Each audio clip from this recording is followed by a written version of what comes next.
आने वाले समय में, क्योंकि समय थोड़ा है परमात्मा के पास में, जितनी आत्माओं को गुरुदेव भगवान निकालेंगे अपने शरीर में रहते सहते, यानी इस तेज पुंज के शरीर में जो हमें दिखाई दे रहा है इनका, इस शरीर में धरती पर संत रूप में रहते रहते परमात्मा जितनी आत्माओं को निकाल पाएंगे निकाल देंगे। तो सभी भाई बहनों की प्रबल इच्छा होनी चाहिए हमारी। ये तो हमने कभी सौपन में भी नहीं सोचना, चाहे आप कैसी भक्ति कर रहे हैं, कितनी मर्यादा में कुछ भी हैं आप, लेकिन ये आपने जिंदगी में नहीं सोचना, चाहे आपकी 70 साल की उम्र हो रही है, 80 साल की उम्र हो रही है, हमने ये नहीं सोचना कि भगवान इस जन्म में नहीं तो अगले जन्म में तो पार हो ही जाऊंगा। ये सबसे बड़ी गलती होगी हमारी, सबसे बड़ी गलती। इसका मतलब हम अपने गुरु जी पर विश्वास नहीं कर रहे। अरे सतगुरु जो चाहे सो कर दे। अगर भक्ति की इच्छा होगी भगवान उम्र बढ़ा देगा। रामानंद की, पंडित रामानंद जी की 650 साल पहले परमात्मा ने उम्र बढ़ा दी थी। उसको चिंता हो गई थी जब वो 124 साल का था, 104 साल का या वो कितना था, तब उसको परमात्मा मिले 5 साल की उम्र में। उसको फिर टेंशन हो गई कि जो भक्ति में कर रहा था ये तो 2 आने की भी नहीं, अब मेरी उम्र बची नहीं तो मेरा मोक्ष कैसे होगा।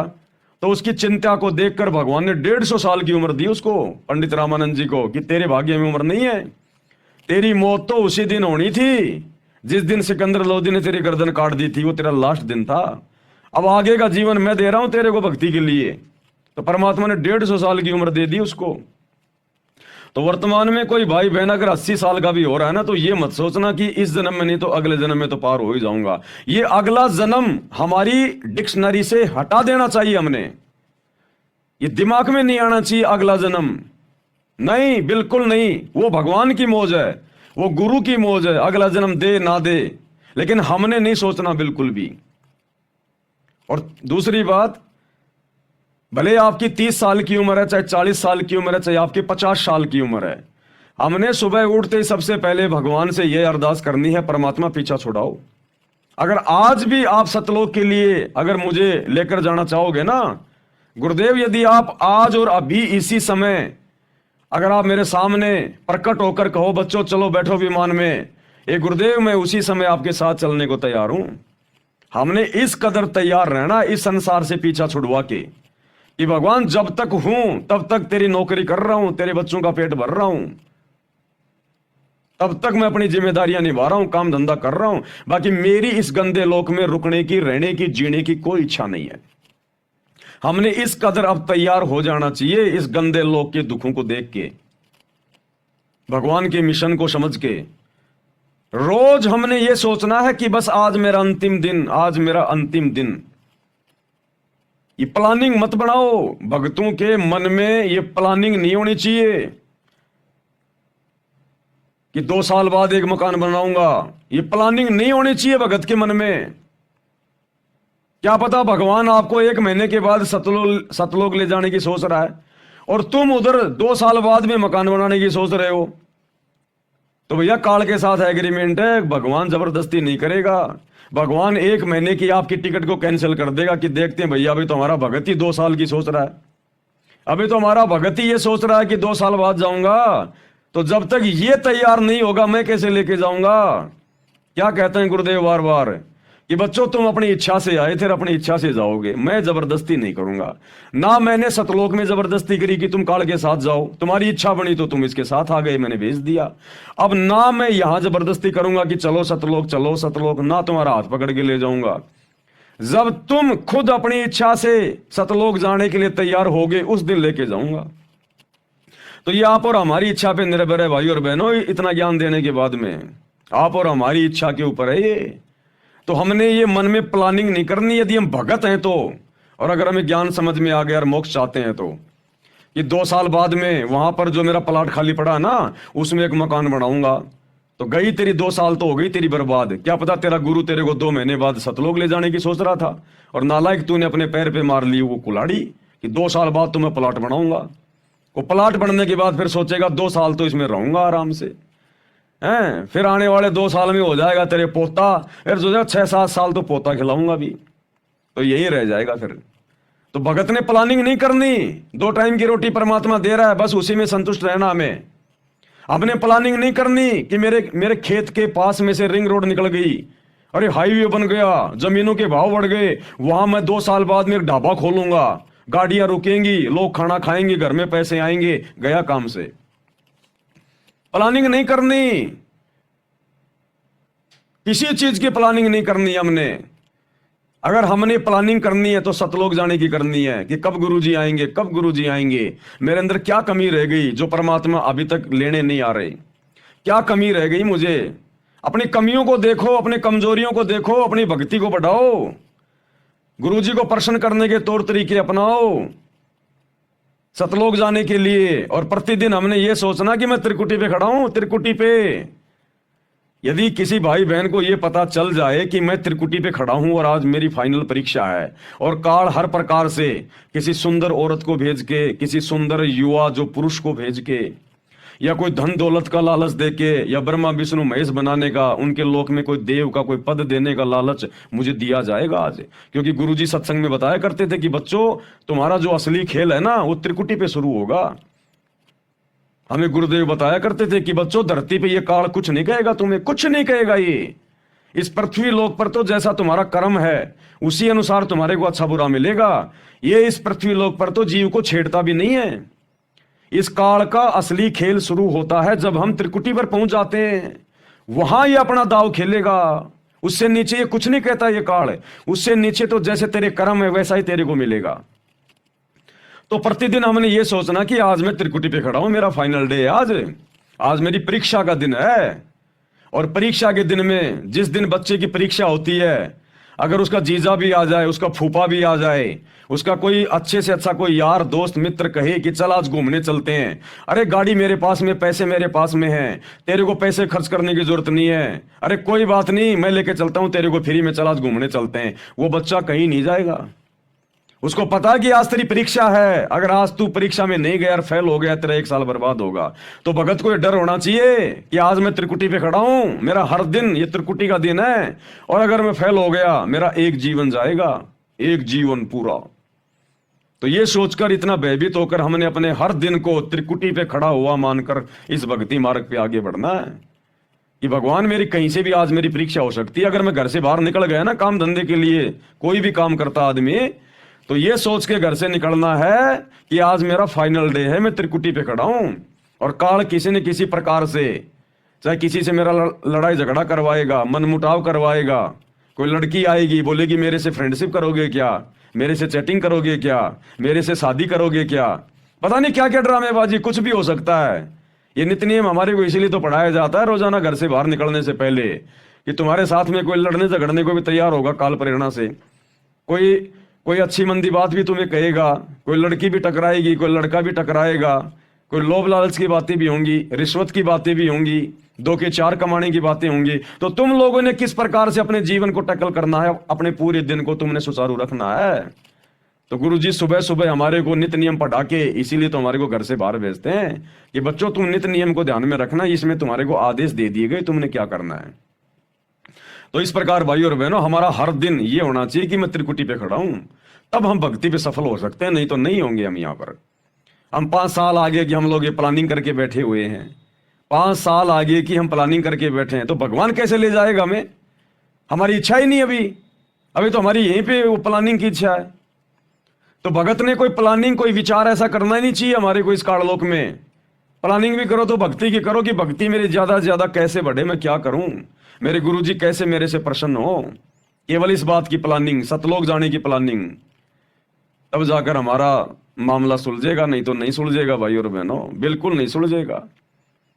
जिस समय हम सतलोक से यहां आने के लिए तैयार हुए थे, कितने उमंग में थे, और उस समय हमारा भगवान, हमारा गुरु कबीर भगवान हमें कह रहा है बच्चों रहने दो, दुखी हो जाओगे, बच्चों दुखी हो जाओगे, रहने दो, तुम्हें किस बात की कमी है। हम डांटे नहीं, डट रहे थे।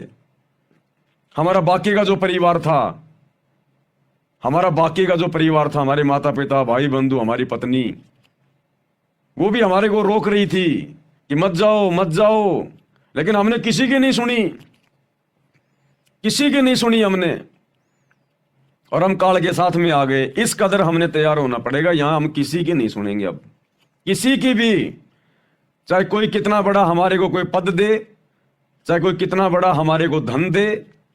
और ये आएंगे, हमारे सामने परिस्थितियां पैदा होंगी, आप देख लेना।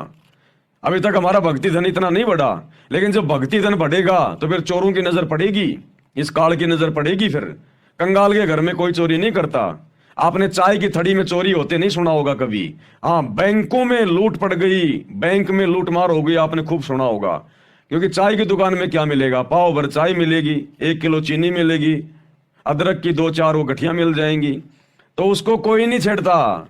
जहां धन होता है वहां पे लूट होती है। तो अब आप और हमारा भक्ति धन बढ़ेगा आने वाले समय में, जितना हम मर्यादाओं में रहेंगे। उसके बाद इस काल चोर की नजर पड़ेगी कि ये आत्मा सतलोक जाने के लिए तैयार हो रही है, भाई इसके पास भक्ति धन जमा हो रहा है। फिर आएंगे आपके सामने सारे ऑफर। आज आप और हमारी शकल देख के जो लड़कियां हमारी तरफ देखती नहीं, आपको एक एग्जाम्पल दे रहा हूं, जो लड़कियां भाई बहनों की तरफ देखती नहीं है, जो लड़के बहनों की तरफ नहीं देखते उनकी शकल सूरत को देख के, आने वाले समय में जब भक्ति धन बढ़ेगा, ये काल लोगों में प्रेरणा करेगा। आपके साथ में नजदीकियां बढ़ाएंगे, मित्रता करेंगे, फ्रेंडशिप करेंगे, शारीरिक संबंध बनाने की सोचेंगे वो लोग। आप सोचोगे यार मेरे अंदर ऐसा कुछ है ही नहीं, मैं तो काला कलूटा सा आदमी, बुंडा सा आदमी है ना, मैं ऐसा कुछ को धनवान आदमी, और मेरे साथ में ये नजदीकियां क्यों बढ़ा रहे हैं? वो काल बढ़वा रहा है तुम्हारा भक्ति धन चुरवाने के लिए, तुम्हारी मर्यादा तोड़वाने के लिए। ध्यान रखना, तुम्हारा रिश्तेदार आएगा और कहेगा जी जी कोई बात नहीं जी, मेरे पास में पैसे हैं, मैंने जमीन बेची है, चलो ऐसा करते हैं अपन पार्टनरशिप में मिलकर छोटा सा काम धंधा कर लेते हैं, अजी छोटा सा एक होटल खोल लेते हैं, आप तो संभाल लेना, पैसे मैं लगा दूंगा, कोई दिक्कत नहीं, मत फंस जाना। आपको फ्री के ऑफर आएंगे, आपको फ्री के ऑफर आएंगे। आप जिस कंपनी में काम कर रहे हैं, जिस ऑफिस में आप काम कर रहे हैं, आज आपकी कोई वैल्यू नहीं है। 5 साल बाद आपका बॉस कहेगा अरे अरे फलाने फलाने जी, मैं आपको सुपरवाइजर बना रहा हूं, आपने पूरा ऑफिस संभालना है, आपकी सैलरी भी मैंने 10,000 रुपये बढ़ा दी। मत फंस जाना, भैया मैं तो चपड़ासी वाले काम में ठीक हूं, कम से कम अपनी भक्ति तो कर रहा हूं मैं। अरे भैया मैं तो सिक्योरिटी गार्ड ही ठीक हूं, आते जाते समय गेट खोल देता हूं, बाकी माला लेके भक्ति कर रहा हूं। तू मुझे सुपरवाइजर बनाएगा, 24 घंटे 50 आदमियों पे मेरे को नजर रखनी पड़ेगी, भक्ति क्या मैं कहा करूंगा? वो काल आपको फंसाएगा, आपका प्रमोशन करवाएगा, आपको सुपरवाइजर बनाएगा, आपको मैनेजर बनवाएगा। और जिसको ज्ञान नहीं होगा वो तो सोचेगा हो मैं मैनेजर बन गया, मैनेजर बन गया। तेरे को बनाया जा रहा है नालायक, तेरा समय बर्बाद करवाने के लिए। जो टुकड़े मिल रहे हैं ना छोटी मोटी नौकरी काम धंधे में, अपना कर ले, अपना टाइम पास कर। तो भाई और बहनों, आज जो दुनिया हमारी तरफ देखती भी नहीं है, कल को ये दुनिया नजर गाड़ के रखेगी, लेकिन हमने सावधान रहना। उस समय ज्ञान को आधार बना के रखना है, अपने मान बढ़ाई में उलझना ही नहीं है। हमने असंख्यों बार ये सारी चीजें करके देख ली हैं। परमात्मा ने कह दिया बेटा तेरा कोई पहला जन्म थोड़ी है, कोटि जन्म तू राजा की न्या मिटी न मन की आशा, भिक्षुक होकर दर दर घूमिया मिला ना निर्गुण राशा। अरे नादान प्राणी, जो आज तू रोड पे खड़ा होके जो मेहनत मजदूरी कर रहा है ना और अपनी भक्ति कर रहा है, तो ये ना सोच कि हर जन्म में तू ऐसा ही था, या आज तू इतना गरीब है तो तू ऐसा ही था। ना ना ना ना, करोड़ों बार तू राजा रह चुका, चक्रवर्ती राजा, करोड़ों बार। ये तो तेरे को भक्ति करवाने के लिए तेरे गुरु भगवान ने तेरे को इस गरीबी वाली स्थिति में रखा है। आज अगर तू छोटा मोटा कोई सरपंच होता ना, तो आज तू भगवान के नजदीक भी नहीं आता। तो ये तो शुक्र मना गुरुदेव भगवान का। और ये बात हकीकत है भाई और बहनों, ध्यान रखना। ये पृथ्वी पाप और पुण्य के हिसाब से चलता है, पूरा 21 ब्रह्मांड पाप और पुण्य के हिसाब से।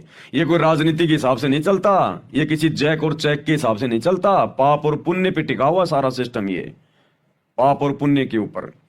तो पुण्य तो आप और हमारे ऊपर है ही, यहां के राजा से ज्यादा पुण्य आप और हमारे पास में है। और इसकी सबसे बड़ी पहचान यह है कि हमें सतगुरु ने अपनी शरण में ले लिया। गुरुदेव कहते हैं लख भर सूरा जूझ ही लख भर सावंत दे, और लख भर यति जहान में तब सतगुरु शरण आले। गोरख से ज्ञानी गने सुखदेव जति जहान, और सीता सी बहु वारिया संत दूर स्थान। तो गुरुदेव कहते हैं लख भर सूरा जूझ ही, जो आत्मा लाखों बार सूरवीर के जन्म प्राप्त करती है। सूरवीर वो योद्धा होते हैं जो युद्ध के मैदान में गर्दन कटवाना मंजूर लेकिन पीठ नहीं दिखाते। टुकड़े टुकड़े होके वो कट जाएगा लेकिन पीठ नहीं दिखाएगा, उसको कहते हैं सूरवीर।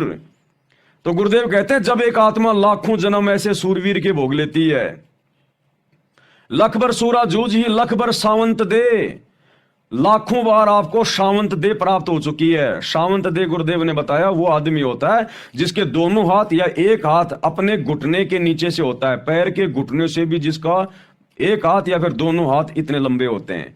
वो बहुत ही ज्यादा भक्ति धन से परिपूर्ण आत्मा होती है, अधीन होती है, उसको कहते हैं सावंत दे। वो पुनकर्मी आत्मा होती है। त्रेता में श्री रामचंद्र जी सावंत दे थे, ये दुनिया वालों को नहीं पता, ये गुरुदेव भगवान ने बताया। तो गुरुदेव कह रहे करोड़ों बार लाखों बार तुम्हारे सावंत दे वाले जीवन भी हो चुके हैं। तो लख भर सूरा जूझ ही लख भर सावंत दे, और लख भर यति जहान में लाखों बार हमने हनुमान जैसे जन्म भोगे।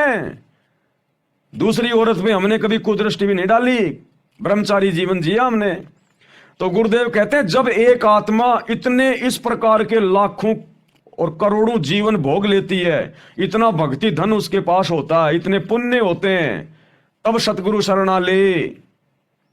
तब सतगुरु, ये कबीर भगवान सतगुरु रामपाल जी ऐसी आत्मा को कलयुग की पिछली पीढ़ी में अपनी शरण में लेता है। तो ये देश के राजा महाराजा, अमेरिका का राजा महाराजा, ब्रह्मा विष्णु महेश, भक्ति धन के मामले में, पुण्य के मामले में आप और हमारे एक बाल के बराबर भी नहीं है, बाल के बराबर भी। तो असल में ये दुनिया का राज आप और हमारे भाग्य में था। भाइयों और बहनों, ये सत्य मान लेना, ये दुनिया का राज, ये मंत्री पद, प्रधानमंत्री पद, ये बड़े बड़े ये बिजनेसमैन के पद, ये बड़ी बड़ी नौकरियां, बड़े बड़े ये अधिकारी के पद, असल में आप और हम भगत भाई बहनों के भाग्य में था ये। क्योंकि भक्ति धन तो आप और हमारे पास में है ना, क्योंकि सतगुरु की शरण में तो हम आए ना। तो सतगुरु की शरण में कौन आएगा? लख भर सूरा जूझ ही लख भर सावंत दे, और लख भर यति जहान में तब सतगुरु शरणा ले। तो हम थे वर्तमान में इस दुनिया में सुख भोगने के अधिकारी, काल का झूठा सुख भोगने के अधिकारी।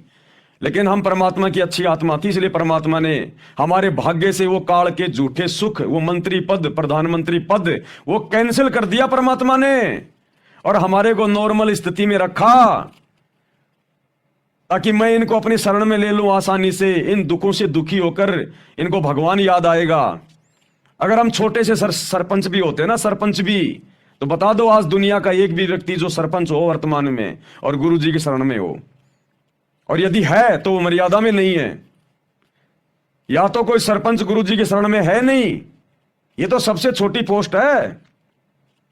और अगर है कोई एक आधा, तो फिर वो गुरु जी की मर्यादा में नहीं है, वो फॉर्मेलिटी, किसी के कहने से नाम ले रखा है, काम बाकी सारे वही कर रहा हो।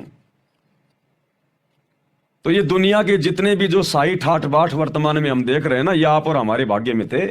लेकिन हमारे गुरु ने हमारे ऊपर मेहर बख्शी, रजा बख्शी, गुरुदेव ने आप और हमसे भक्ति करवाने के लिए परमात्मा ने उन काल के झूठे सुखों को डिलीट कर दिया, और क्रोश मार दिया, और आप और हमें अपनी शरण में ले लिया, अपनी गोद में ले लिया। इसलिए ये दास बारंबार कहता है कि दुनिया को देख के नहीं चलना हमने, ये तो हमारा थूका हुआ चाट रहे हैं। हम संत रामपाल जी के भक्तों का थूका हुआ चाट रही है ये दुनिया। ये मंत्री पद, प्रधानमंत्री पद, ये बड़े बड़े अधिकारियों के पद है, ये हमारे भाग्य में थे, हमारे गुरुदेव ने हमें नहीं दिए, इसलिए हमारा थूका हुआ दुनिया चाट रही है। इसलिए हम भक्तों ने ज्ञान को आधार बना के दृढ़ रहना है कि मैं कमजोर नहीं हूं, मैं निर्धन नहीं हूं। जो सतगुरु रामपाल जी का भगत हो के ये कहे कि मैं निर्धन हूं, उससे बड़ा मूर्ख आदमी दुनिया में कोई दूसरा नहीं। अरे कबीरा सब जग निर्धना, धनवंता ना कोई, और धनवंता सो जानिए जिसके पास राम नाम धन होए। इस दुनिया की सबसे सुंदर औरतें हमारी माता बहनें हैं।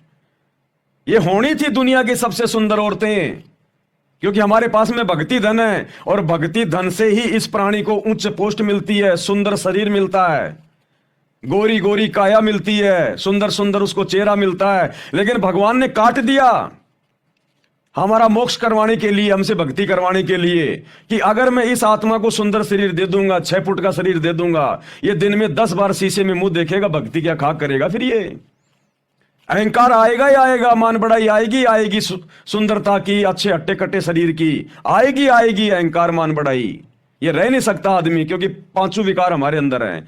तो गुरुदेव ने हमारी उन माता बहनों को उतना सुंदर शरीर नहीं दिया, उन भगत भाई बहनों को उतना सुंदर शरीर नहीं दिया जो उनके भाग्य में था।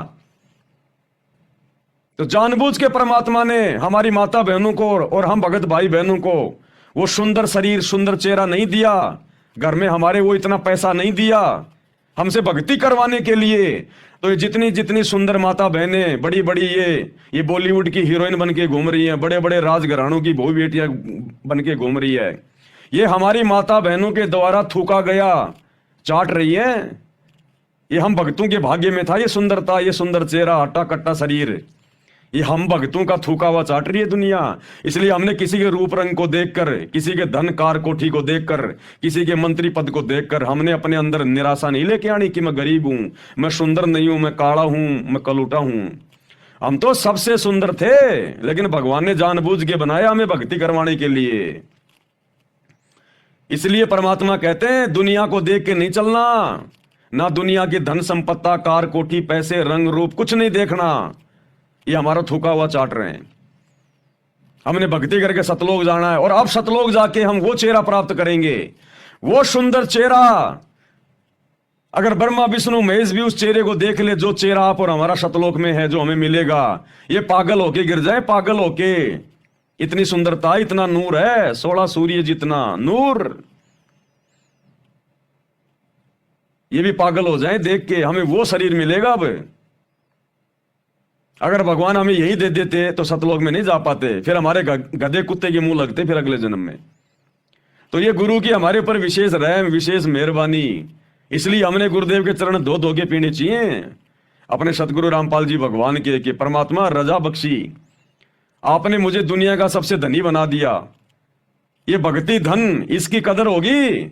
इस भक्ति धन से आगे का जीवन निर्धारित होता है, आगे के जन्म निर्धारित होते हैं। इस भक्ति धन से हमें मोक्ष मिलेगा, सदा सदा का अमृतत्व प्राप्त होगा, सुंदर शरीर मिलेगा, सारे ठाठ बाट मिलेंगे। तो सबसे बड़ा धनी कौन? ये दुनिया का धन तो यही रह जाएगा। आज कोई अरबपति है, खरबपति है, अरे ये सोने चांदी के सिक्के, ये कागज के नोट तो यही रह जाएंगे। उसका शरीर भी 2 मुट्ठी राख बन जाएगा, और आप और हमारा भक्ति धन जाएगा साथ में। ये भक्ति धन जो आज हम जोड़ रहे हैं भक्ति करके, ये हमारे साथ जाएगा। और परमात्मा कह रहे हैं सह शरीर लेके जाऊंगा अपने भक्तों को, सह शरीर। भाई जो गुरु वचन पे डट के, कट गे फंद 84 के, कट गे फंद 84 के, कट गे फंद 84 के।